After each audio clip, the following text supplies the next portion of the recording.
మహేంద్రగిరి మీద నిలబడినటువంటి స్వామి హనుమ యొక్క స్థితిని ఆవిష్కరిస్తూ సుందరకాండ ప్రారంభం అవుతుంది.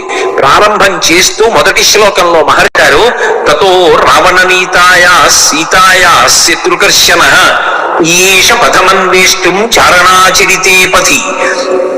చారణలు ప్రయాణం చేసేటటువంటి మార్గం ఏదుందో ఆ మార్గంలో ప్రయాణం చేసి రావణుడి చేత అపహరింపబడినటువంటి సీతమ్మ జాడ కనిపెట్టడానికి స్వామి హనుమ శత్రుకర్షణుడై సంకల్పమును చేసి ఉన్నారు. ఎవ్వరూ చెయ్యలేనటువంటి సంకల్పం. అవతల దుర్నిరీక్షుడైనటువంటి రాక్షసుడు అపారమైనటువంటి తపస్సు చేసినవాడు, కాంచనలంకకి అధిపతి, 100 యోజనముల సముద్రాన్ని దాటి వెళ్ళాలి. ఆవలి ఒడ్డున దిగిలి దగ్గర నుంచి విచ్చుకత్తులు పట్టుకుని రాక్షసులు నిలబడతారు. ఎవడి తేజస్సు చూసినంత మాత్రం చేత యమధర్మరాజు గారు కూడా కాకిలో దూరి పారిపోయాడో అంతటి మహాతీ